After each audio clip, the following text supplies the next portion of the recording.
Ladies and gentlemen, huge news today. Crazy news. Today, an update was posted on the PlayStation blog, and it's pretty much like a modern ET. Sony's team based online shooter Concord will be removed from sale starting today and taken offline permanently, or suspected permanently, this Friday, September 6th, just 2 weeks after its initial launch. Now, Firewalk Studios game director Ryan Ellis said in an announcement Tuesday morning that the publisher Sony will be offering refunds to all the players who purchase the game on both PlayStation or PC. You'll have to go through the various hoops of your platforms, it seems like, to maybe receive those refunds. But good news for Sony, I guess. They probably won't have to refund very many games. Game Discover Company analyst Simon Carless told IGN last week that he estimated an underwhelming 25,000 total sales for the game across PS5 and PC. And Circana analyst Matt Piscara said that just 0.2% of all active PS5 players were playing the game last Monday, making it the 147th most played title for that day.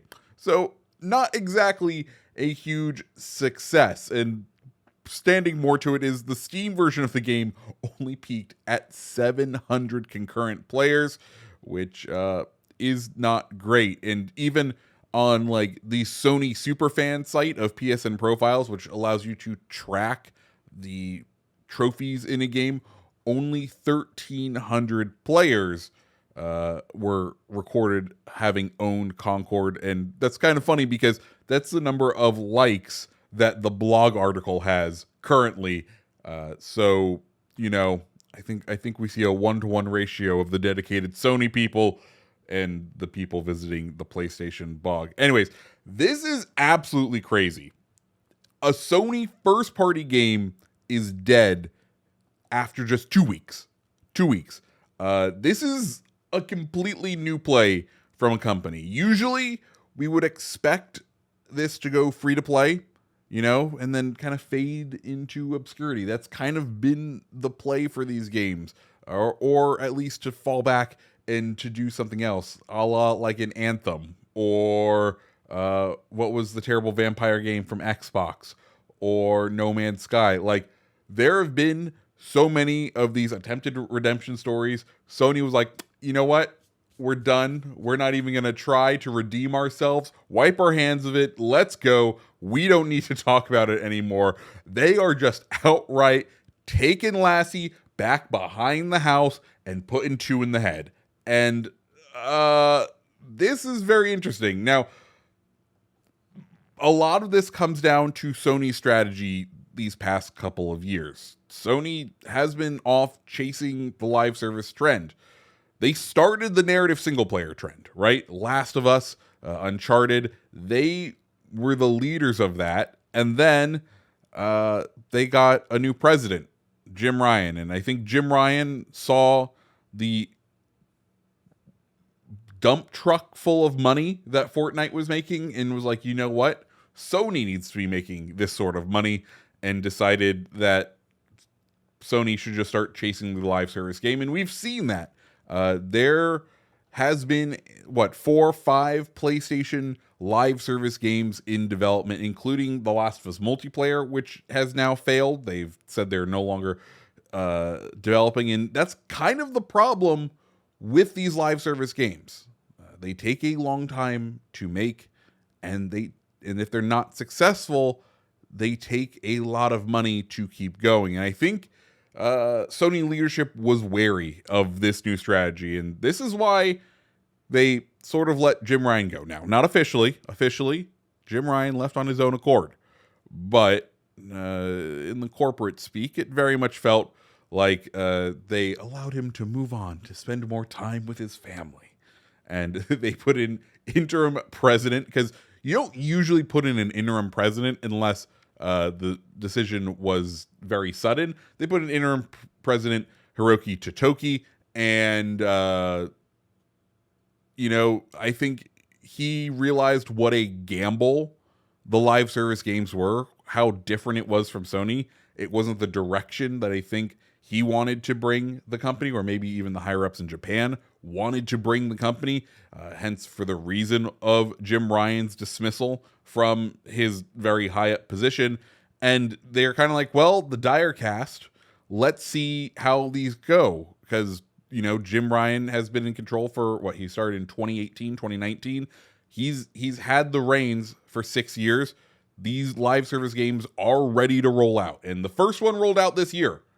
Arrowhead came out with Helldivers 2. And let's be clear, it was, from all accounts, an unexpected win. I was a huge fan of the first Helldivers, so I was very excited to see the second one succeed and take off the way it did. But I think we can all agree that wasn't the kind of plan that Sony or anyone else was expecting from that franchise. And part of me thinks that they were kind of hoping that Helldivers would fail and then they could chop off the head here. But anyways, we get to Firewalk Studios, and 2 weeks ago, Concord launching in. Well, it did not take off like Arrowhead and Helldivers 2 did. And as a result, we are seeing the strategy. And if I was over at Haven Studios right now working on Fair Games, or I was at Bungie working on Marathon, I would be terrified, because I think the writing on the wall is here. I think there started to be a trend against live service games. And I think that the trend has very much turned against them, and that people are no longer in favor of them, and they are falling out of fashion, especially with the companies, because they are realizing how much of a gamble a live service game can be. Right? Traditional games, you put it out, you make your money, and maybe it supports it, maybe it didn't. And you could argue that that is kind of what Concord wanted to be, right? They wanted to have these a one big price up front, and then you would get a fixed amount of content. And it turns out that mixture, that business model will not work out. It did not work out, and now they are left scrounging for the scraps that are on the ground. It took them 8 years to develop Concord, and from all accounts, it was a serviceable bones of a game, but that price tag is very much what eliminated them from being able to play, what eliminated people from wanting to play that game. So, moving forward, what's going to happen? I'm not sure. I'm wondering if we are going to see just the guillotine come down on Haven Studios and Bungie, especially given the layoffs we have already seen in the games industry, because right now it's not looking good. It feels like Sony has realized maybe the error of Jim Ryan's ways, that they are wanting to turn this ship around, and unfortunately, Concord and Haven and Bungie and Firewalk Studios,